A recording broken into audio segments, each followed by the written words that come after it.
ताबईन तब ताबईन के ज़माने से इन जनरल मिलती हुई ये है कि ये लोग उमूमन निकाह करते वक्त अलग हो जाया करते थे, और अलग होकर जितने हकूक़ है बेटा आकर बहू आकर अदा कर देते थे। वो सिस्टम उस ज़माने से लेकर आज तक भी है। अरबों का उस ज़माने पैसा नहीं था, छोटे छोटे घर हुआ करते तब भी निकल जाते थे। आज पैसा होने के बाद भी उनका सिस्टम हुई है, एक बाप है 4 बेटे हैं तो वो घर बनाता 5 फ्लैट का, 5 मंजिला, नीचे खुद रहता, ऊपर एक बेटा, उसके ऊपर एक बेटा, उसके ऊपर एक बेटा, उसके सबके अपने अपने खाने पीने सारों का नज़्म, बच्चे पोते पोतियाँ आती है, दादा दादी से रोज़ मिलते, सुबह शाम बेटे आते जाते हैं। बहुओं का बहुत ज़्यादा गहरा ताल्लुक़ उनका आपस में नज़र नहीं आता, सिर्फ इतना सलाम कलाम आते जाते मिलते जुलते। हमारे पास जिस तरह का जो चलन बना हुआ है, जो माहौल बना हुआ है कि बहू का एक अपना मुकाम है, उसका एक लाने का मकसद है, वो एक पर्पस सर्व करने आती है। वो इसलिए नहीं आती कि हमारे बच्चों हमारे बेटों की नस्लें आगे बढ़े, वो ये पर्पस सर्व करने आती कि सबसे पहले काम वाली का पूरा हक़ पूरा अदा हो, झाड़ू देने वाली का खादा हक़ पूरा हो, बर्तन। अब आपको बोलता अरे फिर फैज़ भाई ये काम कौन करेगा, उसके घर में वो नहीं करेंगी क्या? उसके जब घर में करेंगी तो वो देख कर ये बोलने वाले होंगे बर्तन में थोड़ा झूठा बाकी, वो उसका घर है, उसके घर की झाड़ू वही देंगी, उसी घर का बर्तन वही धोएंगी, लेकिन वहाँ कोई नहीं बोलेगा। यहाँ मसला ये कि बर्तन बहू ने धो दी, लाओ पूरे बर्तन चेक कराओ मेरे को स्कैनर में, पास पास रिजेक्ट रिजेक्ट पास पास रिजेक्ट। ये क्या धो रहे हैं, ये क्या कर रही है, फलां है। नमाज पे झगड़ा नहीं, नमाज पढ़ती नहीं पढ़ती, बच्चों की तरबियत कैसा कर रही, कोई इशू, कोई झगड़ा नहीं।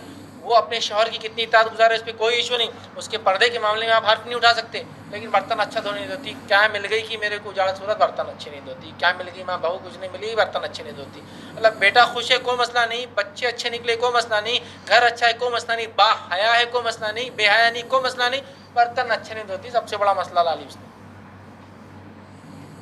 अब बर्तन धोने वाली मिल गई, बर्तन धोने से घर भी धो के चले गए, वो भी मसला है। ऐसे भी मिलते फिर लोगों को, वो भी मसला है। तो सास का मसला ये हो गया हमारे पास। इसको रियल सेंस में लिया जाना तो मैं कहता हूँ इंडियन कॉन्टेक्स्ट में अलग ही रहो भाई। अब बहुत सारे लोग बोलते हैं आप कैसे फैसले बोलते हैं अलग रहो।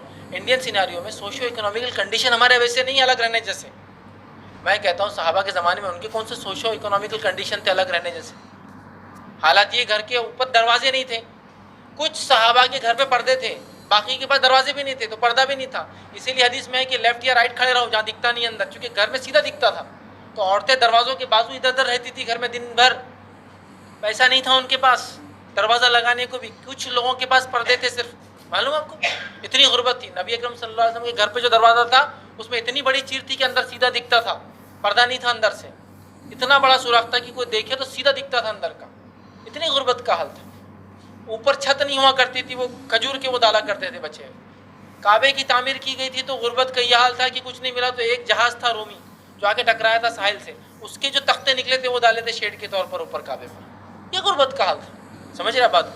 तो उनके भी कौन से सोशियो इकोनॉमिकल कंडीशन थे, मुझे वो समझ में नहीं आता। एक्चुअली इशू ये है कि अगली नस्लों को आपको अगर तैयार करना है जैसे उनका हक़ है, तो कहीं ना कहीं हमको ये चीज़ समझना होगी, दो औरतों का मिजाज नहीं जमता। कितना इशू आपने और मेस क्रिएट कर दिया पूरे माहौल में, ये सिर्फ साथ रहने के चक्कर में है। तो बिल्कुल बाजू, लेकिन दिल एक ज़मीन और आसमान के उतने फासले पे तो एक दूसरे से कि अगर आज सास मर गई तो बहू बोलेंगी ये सबसे खुशी का दिन था मेरे लिए, अल्लाह मग़फ़िरत करे बुड्ढी की, लेकिन खुशी का दिन था। मतलब बुरा नहीं करना, अल्लाह का है, लेकिन आज दिन अच्छा था, अल्लाह इसकी मग़फ़िरत करे, जल्दी उठा लिया इसको तो बहुत अच्छा हुआ, अल्लाह मग़फ़िरत करे, उन पर रहम करे, जन्नत में आला मुक़ामात दे, लेकिन ज़िंदगी में को साथ मत दे उसका, बहुत डेंजरस है। हालात हमने ऐसे बना दी मानो हर, मतलब आप पर्पस समझिए मैरिज का, इंशाल्लाह तो मैं समझता हूँ बहुत सारी चीज़ें हल हो जाएंगी। पर्पस ऑफ मैरिज है मेरे बच्चे की निगाहें नीची हो जाए, शर्मगाह की हिफाजत हो, हमारी नस्लें आगे बढ़े, ये पर्पस तो है ही नहीं। बस ये है कि काम वाली नहीं आ रही बराबर, शादी कर दो ना, कपड़े बराबर धुल रहे नहीं, शादी कर दो ना। फिर दूसरा घर बनाना तो कौन देखेगा दूसरे को, शादी कर दो ना। फिर माँ बीमार हो गई, शादी कर दो ना। फिर मतलब एक आपको नर्स चाहिए, अरे भाई नर्स हायर कीजिए पे करके, शादी नहीं कर सकते आप उसके लिए, इसलिए कि शादी का पर्पस ख़त्म हो जा रहा है। आइए वाक़या सुनाता हूँ। शादी हालांकि